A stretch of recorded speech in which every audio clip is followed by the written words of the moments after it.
Hi, welcome to Healing Humanity. My name is Dina, and I want to talk to you today about not being enough. So, along this whole journey, various times I have heard people talking about she's not enough, she's not the one. Um, and I know a while ago I spoke about this, but I'm going to do it again. You see, when you're going through some form of an awakening to the realities of the world, you're going to meet all kinds of people. You're going to be meeting people that are more spiritually awake than you, equally awake as you, and less than what you are. Thing is that what bothered me about people stating she's not enough is the judgmental, egoic basis of that statement. We are all enough. I was watching on one of my social media platforms. There was this private jet rental company, and they rent to very high profiled individuals. And one of the daughters rents of a billionaire rents jets all the time. It's amusing to me. And she wanted to rent for a very hefty sum a plane to go from Oxford to Canada, if I remember correctly, because she wanted a goose down coat. And she wanted to meet the goose before she got the goose down coat. I don't think that's ever going to happen. But she did take the plane and she did go. And instantly, my instant reaction was to judge her. Like, who is she? What is she doing? And then all day long today, I kept thinking about her. I'm like, girl, you did the same thing. So how did I do the same thing? Well, I didn't rent a $192,000 plane to get me anywhere. But what I did do is I listened to the spirit. I listened to my instincts. I listened to and watched the signs that God showed me along my journey to get me to where I'm at. I did not plan this. I didn't know anything about this. I didn't know anything about the state. I didn't really know anything about the town that I was moving to. I looked at it just briefly to see if there was life around it, because I was going to a little mountain town and I wanted to make sure that there was some form of life or some form of city or something around me.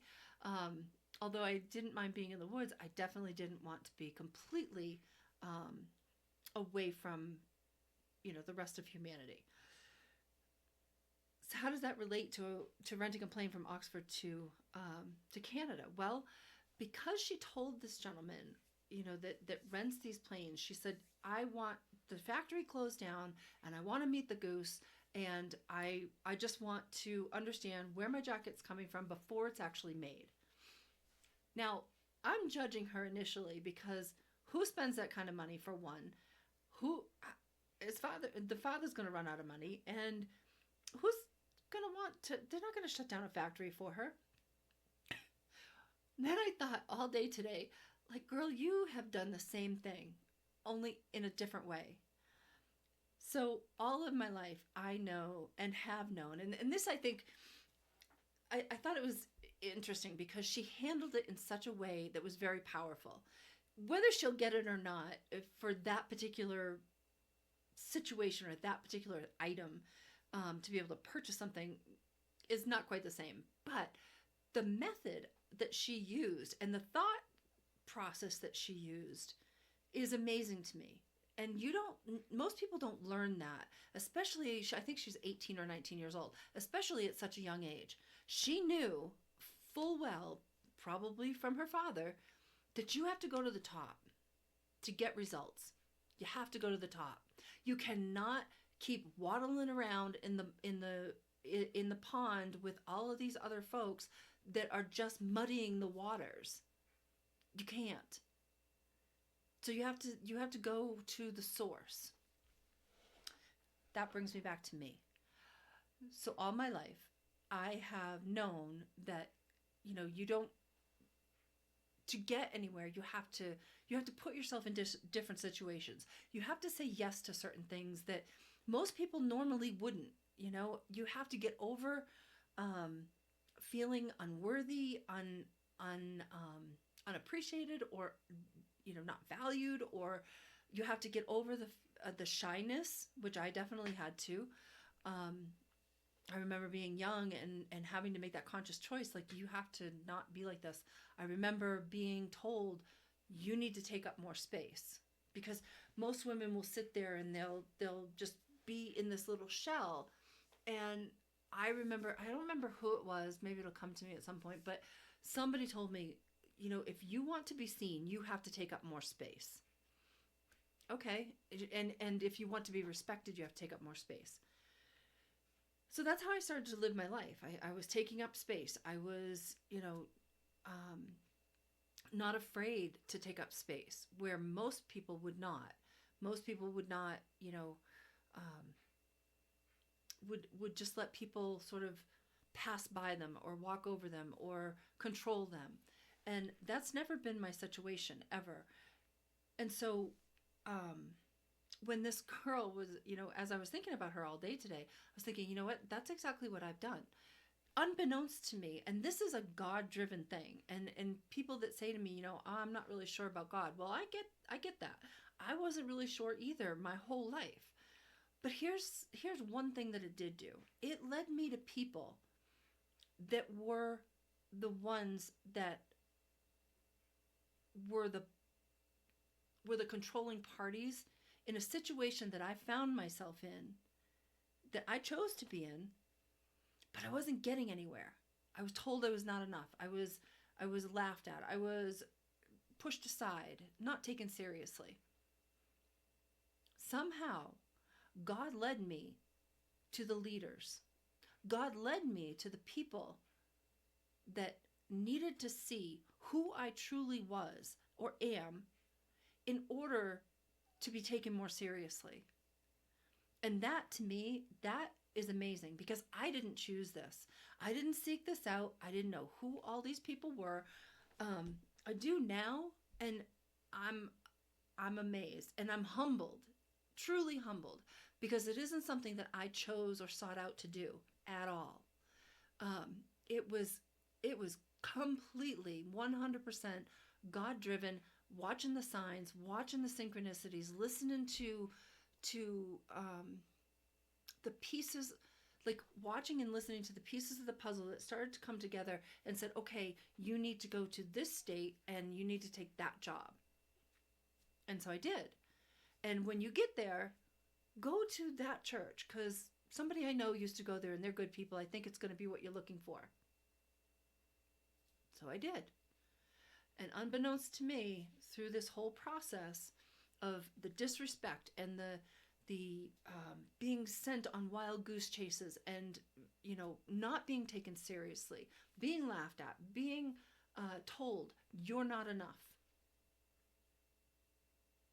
I found the people that needed to see me. I found the people that I needed to actually shut down that factory for me. And like I said, that I didn't plan this. I didn't have anything to do with this other than watching and listening to the signs in my life, and heeding those signs, watching the synchronicities, understanding, and just letting God lead me where I needed to go. And I'll be damned, it's amazing to me, because my life was exactly like that girl's. Like, my billionaire is the one above, I guess, and he's training me and he's showing me. I mean, I always went to the highest source that I could possibly go to. If I was going for loans for a business, I was going to the VP of lending. I wasn't going to mess around in mucky waters. Get me to who can make a difference. Get me to the people that can make things happen, and to show me the way, and teach me what I need to know, and listen to what I have to say about the situation, always. And it just dawned on me today that you always have to trust. You have to trust the signs. You have to trust the synchronicities. You have to trust God to lead you where He wants you to go, to show you the things that He wants you to see, and He has. Because prior to me coming to where I'm at, I was getting angry. And let me tell you something. Honestly, being not enough, had I shown up in your room with both guns blazing, like potentially like any man would have possibly done, right? Come out fighting, go both guns blazing, and how dare you, and blah, blah, blah.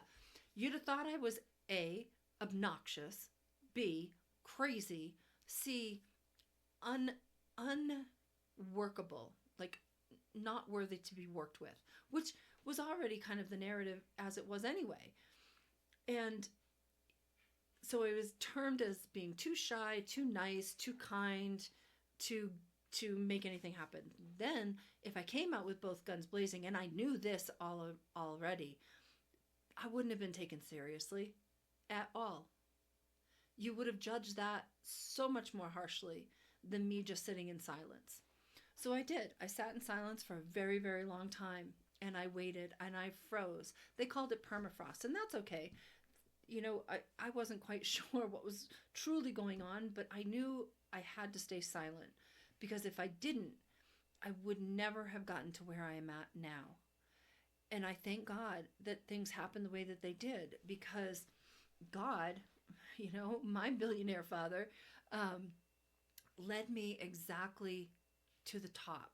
He led me to where I needed to be in order to have people see me in a new light.